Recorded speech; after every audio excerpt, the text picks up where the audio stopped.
Hello, I am Optimus Prime. The following video will be in French. Please enjoy.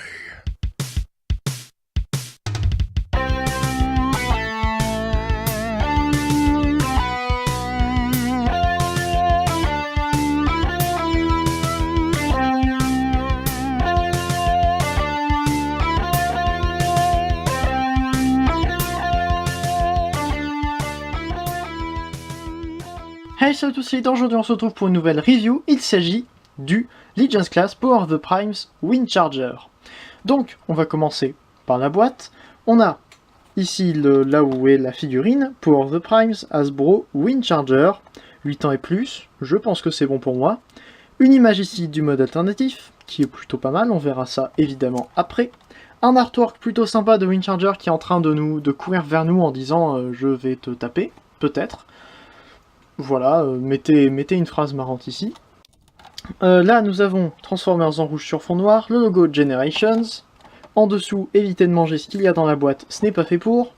Derrière, nous avons les deux images du jouet, une petite bio qui nous dit « Guerrier Autobot, il est armé de pouvoirs électromagnétiques ». C'est court, c'est concis, c'est peut-être pas assez. Donc voilà. On nous dit qu'on peut mettre un Prime Master dedans, ce qu'on verra tout à l'heure. Les trucs pour dire attention, ce jouet peut être dangereux parce qu'il a été fait pour des enfants. Voilà. Donc c'est à peu près tout pour la boîte. Ce qu'on retrouve dans la boîte, c'est évidemment Windcharger, qui est là. Mais aussi, et cette fois-ci je n'oublie pas, la carte de Windcharger, qui est comme la carte de Shrapnel, dont je vous ai parlé à la fin de la dernière review, qui est en carton pas super. Bon, encore celle-ci n'est pas un petit peu écornée comme celle que j'ai sur Shrapnel, mais bon. Donc ici nous avons Windcharger évidemment, Power of the Primes, le symbole Prime Master qui est en fait le symbole d'Onyx Prime. Fonce vers ses ennemis avec une force incontrôlable. Ça colle avec le dessin, c'est pas mal. Bon. Et donc ici nous avons Windcharger, la première... Dites-moi si je me trompe, mais il me semble que c'est la première version, Legends, qui reprend le Windcharger avec l'esprit G1. On avait eu dans Reveal the Shield une version Scout, qui reprenait un petit peu plus à la Movieverse le personnage, et une version Combiner Wars qui n'était qu'un repaint de celui qui est apparu dans IDW, donc Tailgate. Voilà. Pour la comparaison, d'ailleurs, on va la faire dès maintenant. Non, on va pas la faire dès maintenant, je vais plutôt faire un tour du véhicule avant. Donc on a un petit véhicule qui ressemble beaucoup au mode alternatif G1, qui est, je ne sais plus trop quel type de véhicule, mais ce n'est pas grave. On a un logo Autobot ici, on a de la peinture rouge en haut là, mais vous voyez que ça fait comme des... Comment ça écrit comme un E ici en rouge. Et ils auraient dû peindre que cette partie ici, et peut-être celle-ci aussi, au milieu. Et laisser le reste en transparent, parce que ça aurait sans doute donné mieux. Ou alors mettre tout ça en rouge, ça aurait peut-être été encore mieux. Parce que là, ça fait vraiment bizarre. C'est très bizarre de dessus. Mais bon, on a de la peinture noire ici, de la peinture noire avec quelques petites paillettes à l'intérieur, ce que je trouve très sympa. À l'arrière, on n'a pas beaucoup de peinture, on a surtout de la peinture argentée qui s'explique parce que toutes ces pièces-là sont en peinture argentée. C'est pas trop mal. De dessous, on voit pas grand-chose, on voit juste les jambes, le corps, la tête et les bras. En fait, on voit tout. Avec déjà un logo Autobot en dessous, on sait à quoi il va ressembler. Voilà, on a un petit peu de creux ici, mais c'est pas gênant du tout. Les roues ne sont pas peintes à l'intérieur, bon, c'est un petit peu dommage, mais ça sera mieux sur le prochain Legends qu'on verra. Un petit peu de peinture argentée ici, ce qui est pas mal. Et donc voilà. J'aime bien ce mode alternatif. Avant, j'étais pas fan du tout. Quand ils ont montré les premières images, je me suis dit que c'était pas qu'il allait pas être très intéressant.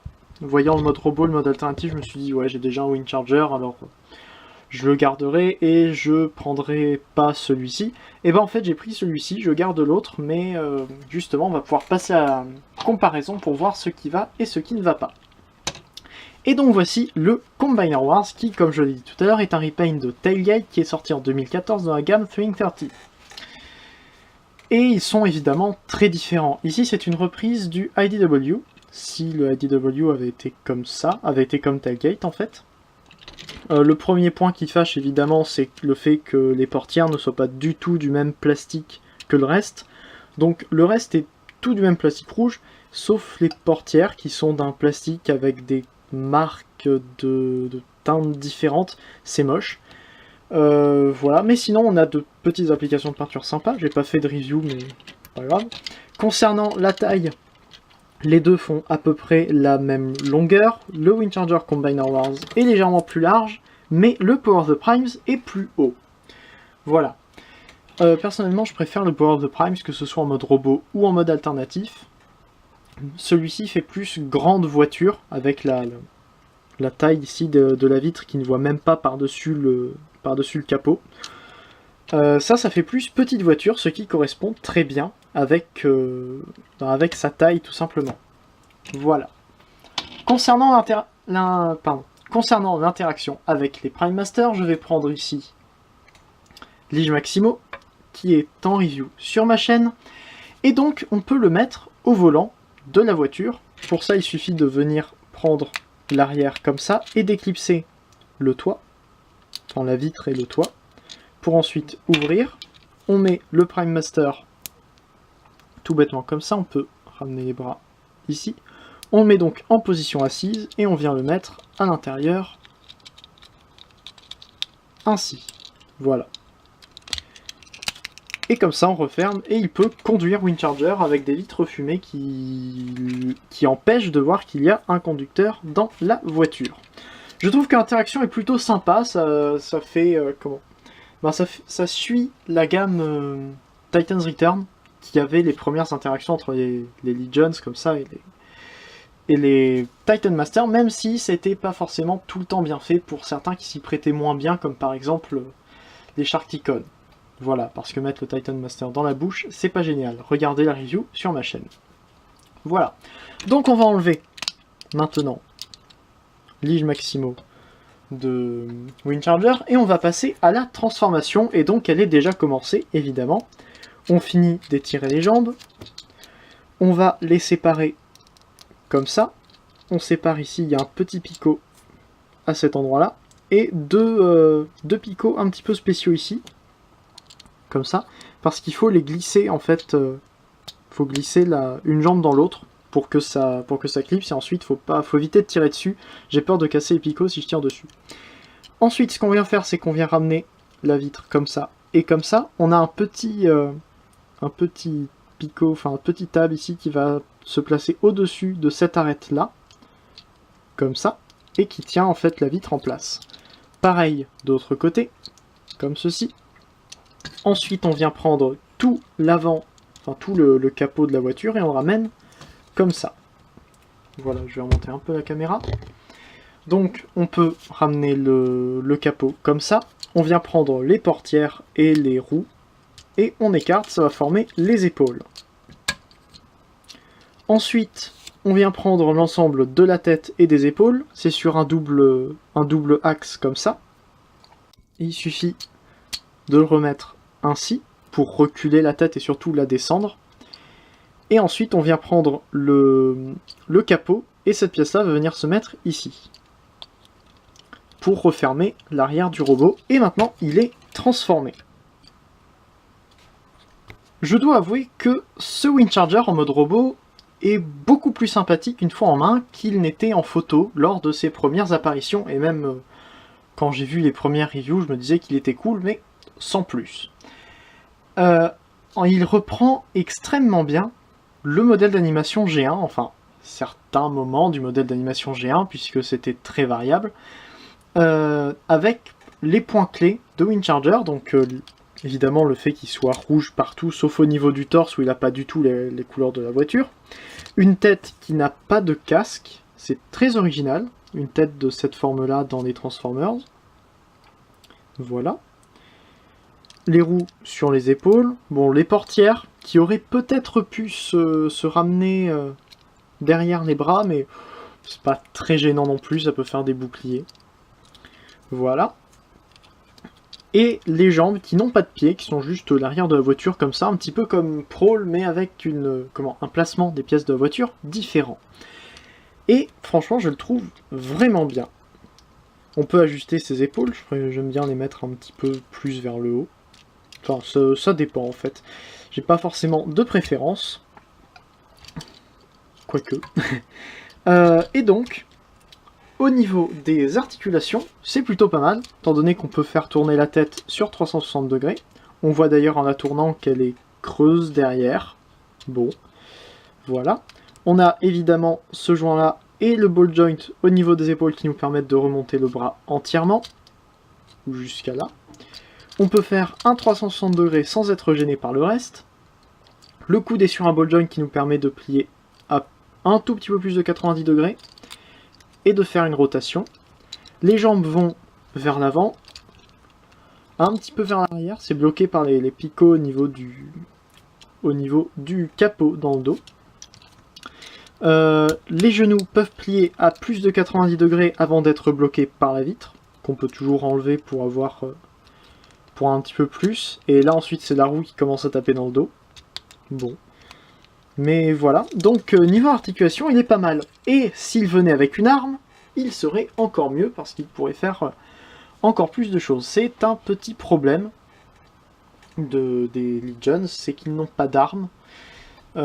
C'est quand même un peu dommage. Niveau du backpack, évidemment, vous l'avez vu tout à l'heure, c'est très bien. Étant donné que même si les jambes sont creuses, on a quand même les vitres qui viennent un petit peu les remplir. Et on a le backpack qui est juste, bon, un seul panneau, ça fait rien de plus. On a des trous sur les côtés. Mais ça reste un Legions qui a la capacité, en mode alternatif, d'accueillir un conducteur, d'accueillir un pilote. Donc je trouve que c'est plutôt pas mal. Je suis fan de ce Windcharger. Pour comparaison, en taille, le voici avec le dernier Legions que j'ai fait sur ma chaîne, Shrapnel. De la même gamme, mais sorti 4 ans plus tôt, enfin, ce jouet-là était sorti déjà 4 ans plus tôt. Donc voilà, ça fait à peu près la même taille. Lui est plus massif et lui a plus de petites pièces. Voilà. Et en comparaison avec Windcharger, le Combiner Wars Windcharger, le voici. Et franchement, c'est surtout là que ce Windcharger là est gagnant. Parce que lui reprend vraiment IDW et je suis moins fan de Windcharger d'IDW. Encore Tailgate, je le trouve sympa, je le trouve mignon presque avec sa tête, avec ses grandes lunettes qui le rendent mignon tout simplement. Mais lui, j'aime moins ses proportions. Le fait qu'il ait des épaules très larges, avec ensuite des jambes qui sont très fines, un énorme backpack à l'arrière. Bon, ça reste un backpack assez similaire, mais ça prend beaucoup plus de place sur celui de Combiner Wars.